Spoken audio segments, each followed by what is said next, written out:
Professor Ronaldo, vamos hoje, através das suas imagens, né? Vamos fazer um passeio no antigo Estádio da Montanha aqui em Porto Alegre. Pois é, o Estádio da Montanha, ele pertenceu, né, a um clube muito conhecido, quem sabe o clube mais conhecido no Rio Grande do Sul, em Porto Alegre, depois da dupla Grenal, que foi o Esporte Clube Cruzeiro, que existe até hoje. Né? É um clube que foi fundado no dia 14 de julho de 1913 e já em 1941 inaugurava o seu estádio ali na montanha, onde hoje é o cemitério João 23. Né? Exatamente. Onde tem hoje o cemitério João 23, exatamente aquela área era a área onde ficava o chamado Estádio da Montanha, que a crônica esportiva e o público apelidou de Colina Melancólica. Por quê? Porque era o lugar de melancolia, estava encravado no meio dos cemitérios. Bom, então o que eu vou mostrar, na verdade, são algumas imagens do início do Cruzeiro. Né? Uma coisa importante sobre o Cruzeiro é que ele foi o primeiro clube gaúcho que jogou no exterior. Ele foi o primeiro clube gaúcho a fazer uma excursão muito importante, que terminou invicta essa coisa, e o treinador era exatamente o Foguinho, que foi em 1953. E o Foguinho, Oswaldo Rola, que depois, na sua volta, viria a ser contratado pelo Grêmio e se tornaria um dos grandes treinadores do Grêmio, de todos os tempos, e também o introdutor de um sistema de futebol que ficou famoso aqui no Rio Grande do Sul. Nós, a partir do Foguinho, nós começamos a jogar um futebol de preparação física, de imposição física e de velocidade. Né? E ele fez isso no Cruzeiro em 1953 e por isso, ao chegar na Europa, não perdeu nenhum jogo. Tinha uma curiosidade também em relação ao Cruzeiro. Na época não existiam as equipes de base como existe hoje, de Grêmio e Inter. E o Cruzeiro, assim como também o Renner, Força e Luz, eram equipes que eram grandes fornecedores de jogadores. Grenal, principalmente, a garotada normalmente começava nesses clubes. Exatamente. E a dupla Grenal ia buscar. Exatamente, tem toda a razão. As categorias de base, por exemplo, de Juventude, de Força e Luz, né, foram, se a gente pegar as escalações de Grêmio Internacional ao longo dos tempos, e mesmo de times de fora, vai ver que muita gente começou... Teve origem no Cruzeiro. No São José, né, no Força e Luz, que tem a Timbaúba, que a gente vai falar qualquer hora aqui. Mas então vamos ver alguma coisa sobre o Cruzeiro? Vamos ver, vamos às imagens. Lá. Bom, o nosso Cruzeirinho nasceu lá em 1913, né? E aí está o primeiro time do Cruzeiro. Essa foi a primeira equipe do Cruzeiro em 1913. É uma foto, né?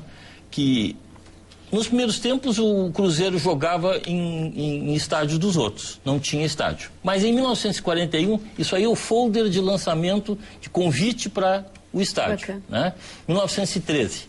E aí está a parte da frente do pavilhão social, que dava para a rua, para a Avenida Natal. Até hoje, onde dá o João 23 para a Avenida Natal. Aí está o pavilhão internamente, essas fotos são todas colorizadas, são fotos originais, mas colorizadas. De dentro do pavilhão se tinha essa visão, né, do campo. Ele ficava num lugar alto.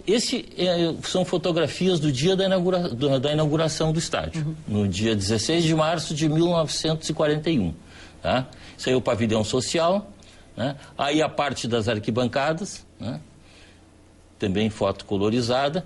O estádio estava lotado, né? E foi convidado o São Paulo, né? De São Paulo, exatamente. Saiu. Em 1953, sobre a batuta do Foguinho. Assim eles se apresentavam, os jogadores? Os jogadores se apresentavam assim. Elegantes, hein? E na volta o Cruzeiro foi recepcionado com honras, né? Porto Alegre parou para receber o Cruzeiro. Por quê? Porque exatamente o Cruzeiro tinha feito a primeira excursão de um clube gaúcho à Europa e tinha voltado invicto, né? Então tivemos assim uma recepção realmente que parou a cidade, né? Mesmo que aqui tem uma grande maioria de colorados e gremistas, né?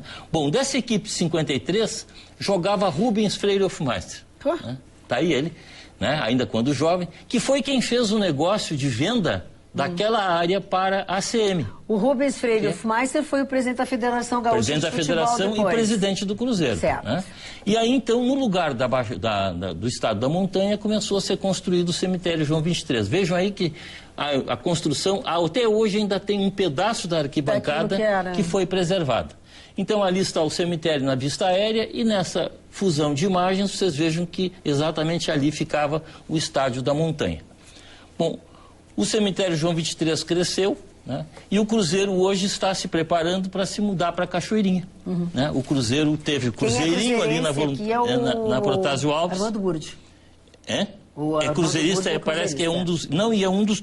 eu vi, estava olhando, ele é um dos conselheiros do clube. Ah, tá, então. Não, então o Cruzeiro vendeu a área do Coisa e fez aquela área ali na Protásio Alves, lá em cima, perto do Jardim Ipu, lá. Isso. Né? E agora sai de lá e está indo para Cachoeirinha, onde está construindo uma bela arena. Eu acho que o Cruzeiro, nos próximos anos, tem chance realmente de se tornar a terceira força aqui do futebol. Porque essa terceira força está meio difícil de aparecer, A gente está precisando, os clubes de Caxias estão com dificuldade. Estão com dificuldade. Eu acho que o caxiense não é tão ligado ao futebol como é o porto-alegrense, né? Eu acho que sim, Caxiense, acho que sim. Nós temos títulos interessantes, por exemplo, o Caxias foi o último campeão gaúcho do interior. O Juventude já foi campeão da Copa do Brasil. Sim, já foi da então Copa são do títulos Brasil. interessantes, mas que ao longo do tempo foram se esvaziando, foram se pulverizando por falta de dinheiro. E hoje o futebol é dinheiro. Muito dinheiro, muito dinheiro.